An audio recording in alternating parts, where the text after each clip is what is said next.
Doctor Satish, आप ये बताइए कि आप कौन होते हैं उस बच्ची के परिवार को धक्का देकर निकालने वाले।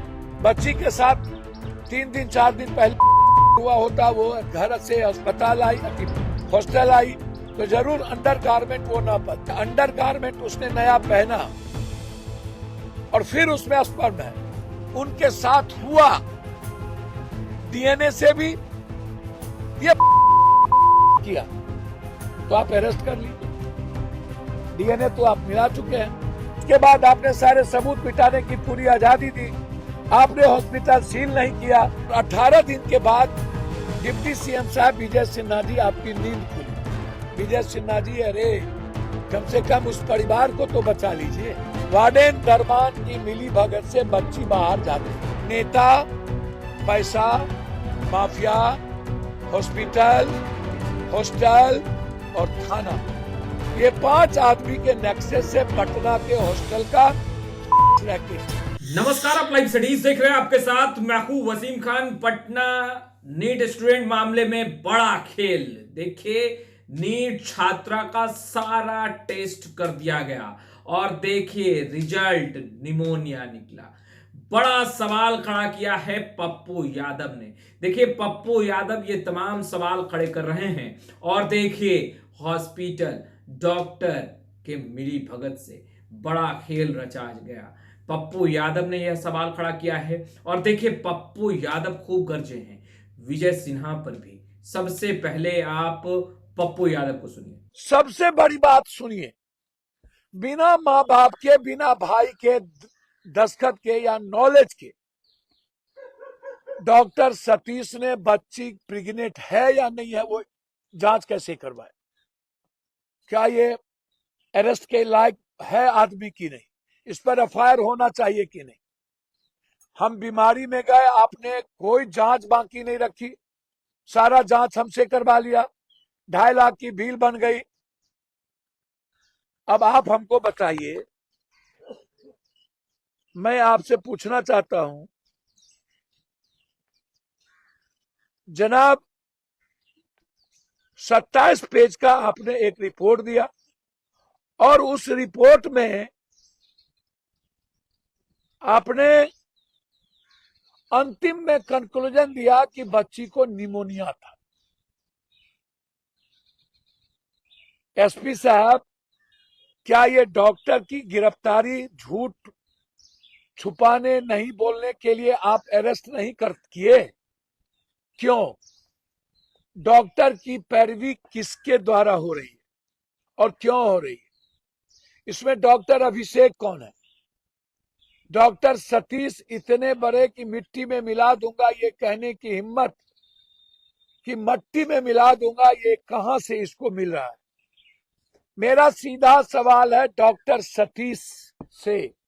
डॉक्टर सतीश, आप ये बताइए कि आप कौन होते हैं उस बच्ची के परिवार को धक्का देकर निकालने वाले?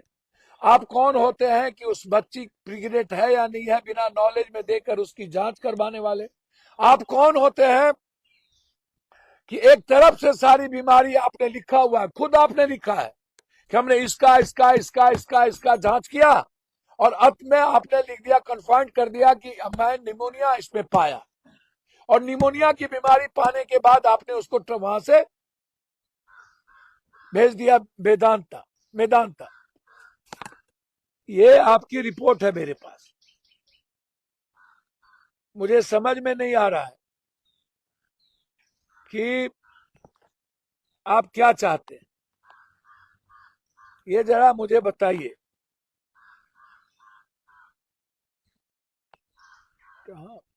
ये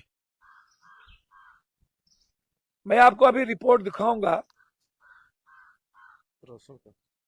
अब एबीपी, मैं आपको अभी एक रिपोर्ट दिखाने जा रहा हूं। अब आप बताइए, इसमें डॉक्टर की बदमाशी है या नहीं? गायनिकोलॉजिस्ट, जब सबको पता है मासिक नहीं था तो फिर प्राइवेट पार्ट से, जब आपने अंडर गारमेंट की बात की, मेरा यहां भी सीधा सवाल, बच्ची के साथ 3 दिन 4 दिन पहले हुआ होता, वो घर से अस्पताल आई, हॉस्टल आई, तो जरूर अंडर गारमेंट वो ना पाती, या फिर कोई अंडर गारमेंट उसने नया पहना और फिर उसमें स्पर्म है, आप कहते हैं तो रात में ही पहना। हो सकता है 4 दिन 5 दिन के बाद भी इस तरह का सिम्टम लड़कियों को होता है, लेकिन अंडर गारमेंट तो 4 दिन की नहीं पहनी हुई थी ना, वो तो 5 तारीख को पहनी होगी, 6 तारीख को घटना घटा। ये अंडर गारमेंट जो 5 तारीख को पहनी और उनके साथ हुआ डीएनए से भी, ये का प्लेस क्या है, और ये बेहोश हॉस्टल में क्यों हुई, आप हमको जरा बताइए, ये हॉस्टल में क्यों हुई?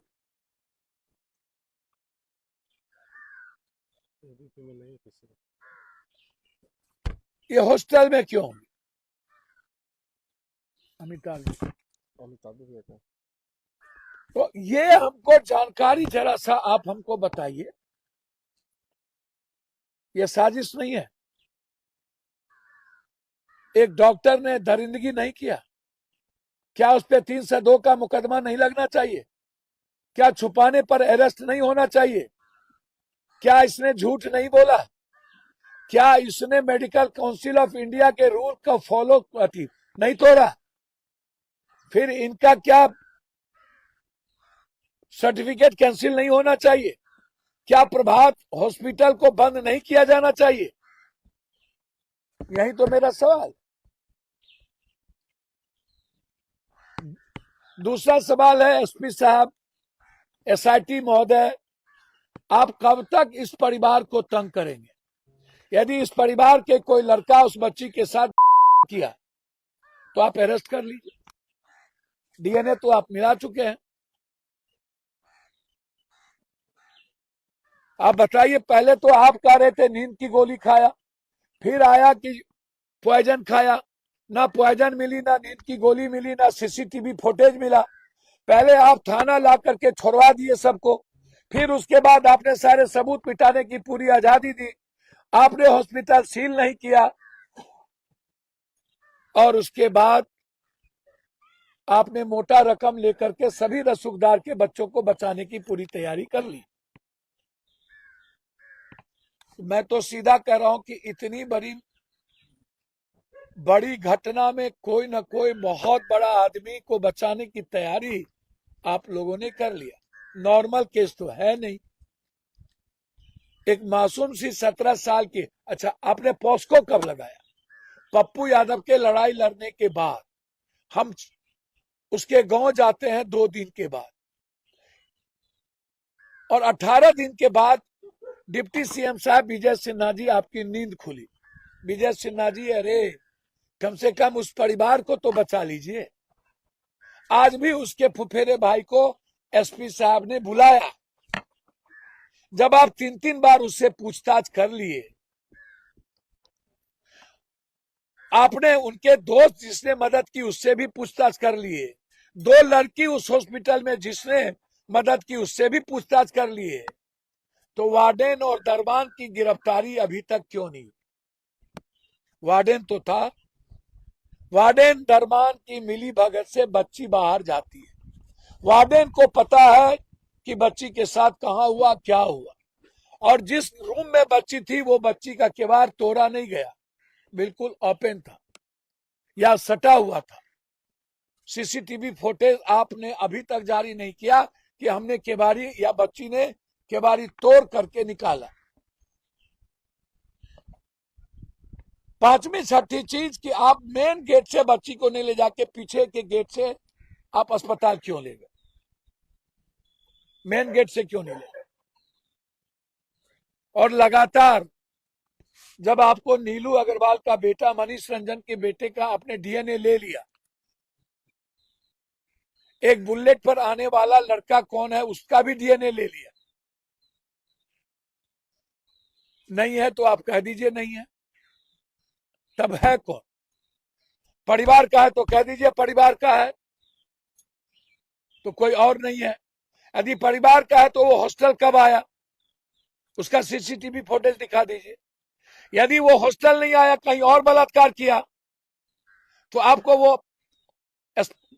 ऑकरेंस ऑफ प्लेस बता देना चाहिए कि इस हॉस्टल में, इस होटल में बलात्कार हुआ। आप वो भी नहीं बता रहे हैं। आप लगातार पहले बच्ची को दोषी, जब आपके प्रेशर पर पीएमसीएच के डॉक्टर ने नॉर्मल नहीं किया और आ गया कि हुआ, तो उसके बाद डीजी साहब ने डीएनए को सही टेस्ट करा करके ये प्रमाणित हो गया कि उस बच्ची के साथ बलात्कार हुआ। अब सिर्फ ये है कि हॉस्पिटल के मालिक ने गुमराह क्यों किया, उस पर एफआईआर क्यों नहीं हो रहा है, वो जेल क्यों नहीं जा रहे। दूसरा है कि बलात्कार का ऑकरेंस प्लेस हॉस्टल है या हॉस्टल के बाहर है। तीसरा है कि हॉस्टल में आके बच्ची बेहोश क्यों हुई। जब चौथा है कि जब उसके बॉडी में कोई जहर या कोई ऐसी दवाई नहीं थी जिसके चलते वो मर सकता था। मेरा सीधा अंतिम सवाल है आपसे कि वो बच्ची मरी कैसे, जब उसे होश आया? ओवरडोज नहीं था क्या? उसको दबाया गया क्या? उसके पास ऑक्सीजन की कमी हुई क्या? कार्डियक अटैक हुआ या ऑक्सीजन की कमी के कारण मर गया? या हम सही ट्रीटमेंट नहीं कर पाए, या हमने गलत सुई दे दी, या इतनी दवाई के बाद आप कन्फाइंड कर दिए निमोनिया का। बच्ची घर से आई, बुखार नहीं था, जब बुखार नहीं था तो निमोनिया का सिम्टम कैसे आ गया? और जब निमोनिया का सिम्टम आया तो फिर आपने निमोनिया का इलाज नहीं करा के वेदांता क्यों भेज दिया? ये एक बड़ा नेता, पैसा, माफिया, हॉस्पिटल, हॉस्टल और थाना, ये 5 आदमी के नेक्सस से पटना के हॉस्टल का रैकेट चलता। तो आपने सुना बिहार के डिप्टी सीएम विजय सिन्हा पर भी पप्पू यादव कर्ज, वहीं दूसरी तरफ कह रहे हैं कि बचा लीजिए, कम से कम पीड़िता के परिवार को तो बचा लीजिए। वहीं दूसरी तरफ पप्पू यादव यह कहते नजर आ रहे हैं कि पटना नीट छात्रा मामला जो है उसको लेकर बड़ा खेल, और दूसरे तरफ देखिए सवाल भी खड़ा कर रहे हैं। डॉक्टर ने सभी जांच कर दिए और जांच के बाद रिजल्ट निकला निमोनिया और फिर रेफर कर दिया गया। वहीं दूसरे तरफ हॉस्पिटल का नाम, अस्पताल का नाम भी पप्पू यादव ले रहे हैं। आपने सुना पप्पू यादव को, पप्पू यादव बड़े बड़े सवाल खड़े करते दिखाई दे रहे हैं। देखिए स्पष्ट रूप से पप्पू यादव कह रहे हैं कि बड़ा खेल रचा जा रहा है, बड़ी मछली को बचाने की कोशिश। फिलहाल इस वीडियो में इतना ही। अब तक आपने हमारे चैनल को सब्सक्राइब नहीं किया है, तुरंत सब्सक्राइब कर लें। आपका बहुत बहुत शुक्रिया।